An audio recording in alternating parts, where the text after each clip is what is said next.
Graça e paz a todos, em nome de Jesus. No YouTube, você está no canal Palavra de Vida e Esperança, onde sempre trazemos palavras, né, do Senhor Jesus Cristo. Como nós já combinamos, hoje será o capítulo 2 do Evangelho de João, onde iremos refletir. E eu gostaria só de dar uma recapitulada no capítulo 1, né? Que nós aprendemos que Jesus é o Verbo que criou todas as coisas quando ainda nada existia. Jesus é a luz que ilumina nossa vida. Jesus é o Cordeiro de Deus que tira o pecado do mundo.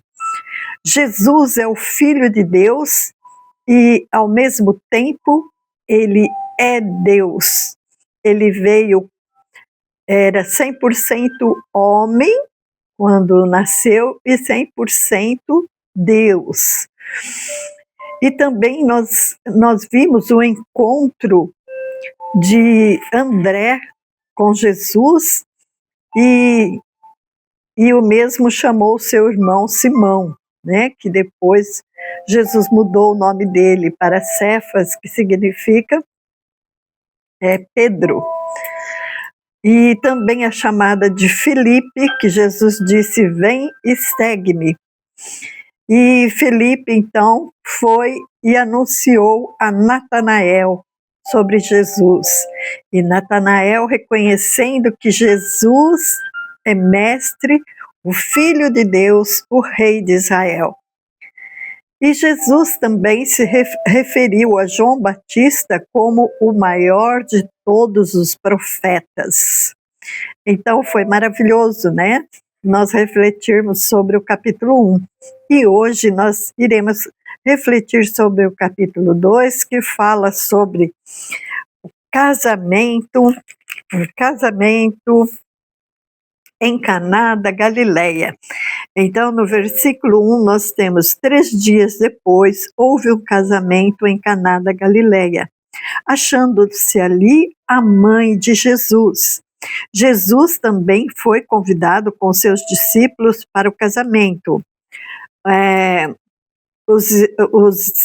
As pessoas, né, estudiosas da Bíblia e da vida, né, de Jesus e dos costumes, eles acreditam piamente que Maria era parente de quem estava se casando, né? Mas, num certo momento, o vinho acabou, porque naquela época a festa de casamento durava 1 semana. E, tendo então terminado o vinho, falaram, né, para Maria, e Maria então disse a Jesus que havia acabado o vinho. Ela tinha certeza que ele poderia fazer um milagre. Mas Jesus lhe disse: mulher, que tenho eu contigo? Ainda não é chegada a minha hora. Então, aqui nós vemos que Jesus não foi malcriado com sua mãe, porque naquela época eles falavam, era normal eles falarem dessa forma, que ele falou com a sua mãe. Mas ela então falou aos serventes: fazei tudo o que ele vos disser. O que nós podemos aprender aqui? Nós podemos aprender que quando nós temos uma necessidade, nós devemos, em primeiro lugar, fazer a vontade de Deus na nossa vida.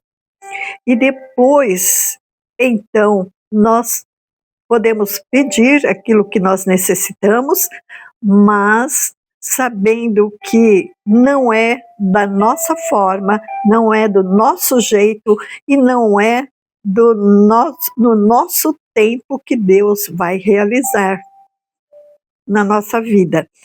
Então, aqui nós aprendemos E estavam ali 6 talhas de pedra que os judeus usavam para as purificações, e cada uma levava 2 ou 3 metretas. Então nós fizemos mais ou menos a conta, dá mais ou menos 120 litros de água que eles colocaram. E Jesus lhes disse: enchei de água as talhas. E eles a encheram totalmente. Então lhes determinou: tirai agora e levai ao mestre-sala. Eles o fizeram. Mas, olha que interessante, tendo o mestre-sala provado a água transformada em vinho, ele não sabia. Os serventes sabiam, né, que era água. Ele chamou o noivo e lhe disse: todos costumam pôr primeiro o bom vinho e, quando já beberam fartamente, servem o inferior. Tu, porém, guardaste o bom vinho até agora. Então, Jesus, ele transformou aquela água em vinho, mas não foi num vinho qualquer, foi no melhor vinho. Por isso, nós podemos ter a certeza, como diz em Efésios 3:20, que Deus faz tudo muito mais abundantemente além daquilo que nós pedimos ou pensamos. Então, Jesus, ele faz na hora dele, na hora, não na nossa hora, mas na hora dele, ele faz. Só que ele faz muito mais do que nós pedimos ou pensamos, porque ele é a verdadeira perfeição. Ele nos ama e ele quer o nosso bem. Com este deu Jesus princípio a seus sinais em Caná da Galileia. Então foi o primeiro milagre que ele fez, né, em Caná da Galileia. Manifestou a sua glória e os seus discípulos creram nele. Imagina a alegria, né, de todos ali que sabiam, dos discípulos que sabiam o que Jesus tinha realizado. Eles ficaram maravilhados. Depois disso, desceu ele para Cafarnaum com sua mãe, seus irmãos e seus discípulos, e ficaram ali não muitos dias. Mas nós podemos também aprender aqui. Jesus escolheu este primeiro milagre para fazer. Ele honrou o casamento, ele honrou a família. Então, nós podemos ver que Jesus é um Deus que ama a família, ama o casamento correto. Então, nós podemos crer e ter a certeza que Ele vai estar sempre olhando para os casamentos, para as famílias. Ele tem prazer em ajudar e abençoar a cada família. Seguindo no versículo 13, estando próxima, Jesus purifica o templo. Estando próximo à Páscoa dos judeus, subiu Jesus para Jerusalém, porque naquela época a Páscoa era realizada em Jerusalém, lá no templo, né? E encontrou no templo os que vendiam bois, ovelhas e pombas, e também os cambistas assentados. Então, tendo feito um chicote de cordas, expulsou todos do templo, bem como as ovelhas e os bois, derramou pelo chão o dinheiro dos cambistas, virou as mesas e disse aos que vendiam as pombas: tirai daqui estas coisas, não façais da casa de meu pai casa de negócio. Lembraram-se os seus discípulos de que está escrito: o zelo da tua casa me consumirá, em Salmo 69:9. Então, nós podemos ver que os discípulos, eles conheciam muito bem a palavra de Deus, porque eles lembraram: o zelo da tua casa me consumirá. O zelo que ele tinha, que Jesus tinha pela casa do Senhor, fez com que ele irasse daquela forma e expulsasse todos aqueles homens que estavam fazendo da casa do Senhor casa de negócios. E eles ainda cobravam muitos, porque lá os cambistas, né, eles exigiam, os sacerdotes exigiam que fosse dinheiro de lá, daquele lugar. Então vinha gente de todo lugar para ir até lá fazer o sacrifício, e eles tinham que trocar as moedas, né, os dinheiros deles, e com isso os cambistas cobravam muito mais do que deveria cobrar. Aquilo, Jesus se irou com tudo aquilo. E Jesus lhes respondeu: destruí este santuário e em 3 dias o reconstruirei. Por quê? Porque eles perguntaram, né, para Jesus, os judeus: que sinal nos mostras para fazeres estas coisas?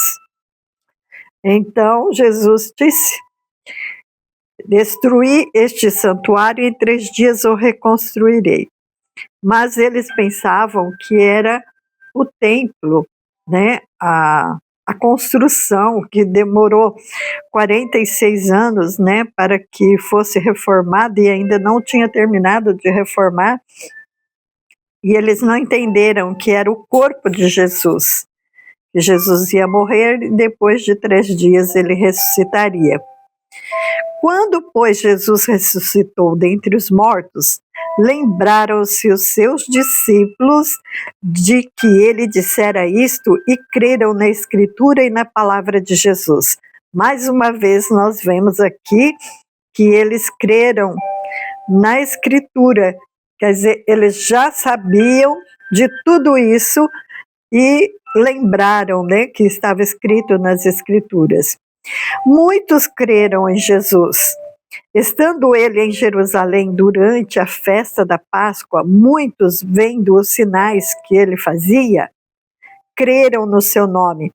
Mas o próprio Jesus não se confiava a eles, porque os conhecia a todos.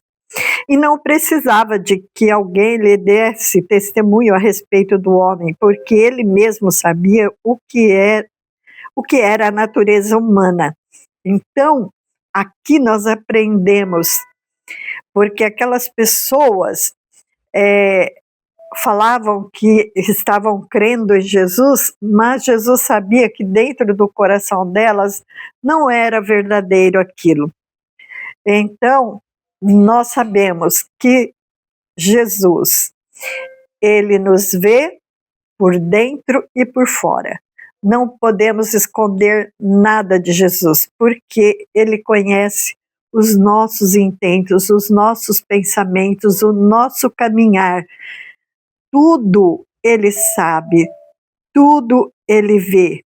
Então, nada podemos esconder desse Jesus maravilhoso. Então, vamos dar uma recapitulada no que nós aprendemos hoje. Eu anotei 7 coisas que nós, primeiro, devemos obedecer os mandamentos do Senhor, pedirmos o que necessitamos e esperarmos a hora dele, porque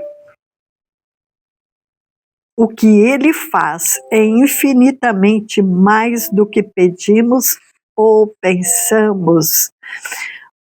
Número 2, crermos que ele tem todo o poder de criar, transformar tanto as coisas da natureza, como tirar um coração de pedra, como diz a palavra do Senhor, e dar um coração de carne, que seja submisso a ele. Terceiro, que Jesus fez seu primeiro milagre transformando água em vinho em um casamento. Quarto, com isso ele honrou o casamento, a família, e demonstrando a importância da família. Quinto, Jesus mostrou a importância que tem a casa de oração. Ele irou-se com o pecado de desrespeito com a casa de Deus. Nós podemos nos irar com a injustiça e o pecado, porém, é errado irar-se por ofensas pessoais insignificativas. Sexto, quando os judeus perguntaram a Jesus que sinal nos mostrar para fazer estas coisas, ele respondeu: destruí este santuário e em 3 dias eu o reconstruirei, que era o seu corpo. Aprendemos que não adianta fazermos nada ou mesmo pensarmos sem que Deus não saiba. Então, esta é a lição que aprendemos hoje, que vamos orar para que Deus venha firmar esta palavra no nosso coração. Amém? Senhor maravilhoso, santo, santo é o teu nome. Nós te louvamos, te bendizemos por mais esta reflexão do capítulo 2 de João.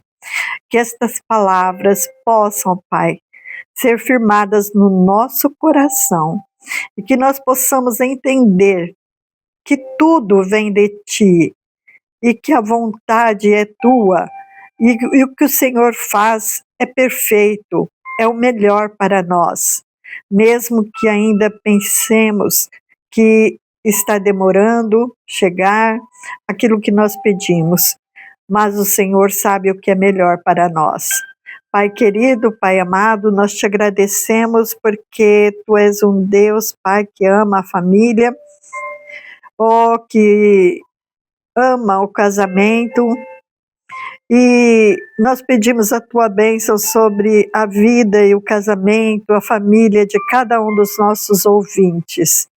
Pai querido, Tu mostraste também a importância, Senhor, da Tua casa, da casa de oração, que devemos respeitar, que devemos, ó Pai, fazermos com que as pessoas também venham a Te servir, Senhor. De uma maneira correta, de uma maneira, Senhor, séria, na Tua casa, Senhor. Senhor Jesus, ajuda-nos a não irarmos com as coisas que não vale a pena, Senhor, mas que a nossa ira seja somente pela injustiça e que nós possamos entregar em Tuas mãos, Pai, porque o Senhor é o juiz, o justo juiz, e que o Senhor irá fazer justiça um dia sobre todas as coisas. E nós cremos em Ti e cremos que Tu és o nosso Deus, a nossa força e a nossa salvação. E ajuda-nos, ó Pai, fazermos a Tua vontade e termos em mente que nada, Senhor, nada fica sem o Senhor saber, que o nosso deitar, o nosso levantar, que o nosso pensar, é tudo, Pai, consciente. O Senhor é consciente de tudo. Então, que nós possamos, a cada dia, sermos melhores, sermos realmente filhos Teus, Pai, e procurarmos andar segundo a Tua vontade, sobre os Teus mandamentos, Senhor. Em nome do Senhor Jesus Cristo, nós Te amamos e Te queremos cada vez mais. Eu Te agradeço em nome de Jesus. Amém. Amém. Que o Senhor venha abençoar a cada um em nome de Jesus. E até o próximo vídeo, permitindo o Senhor.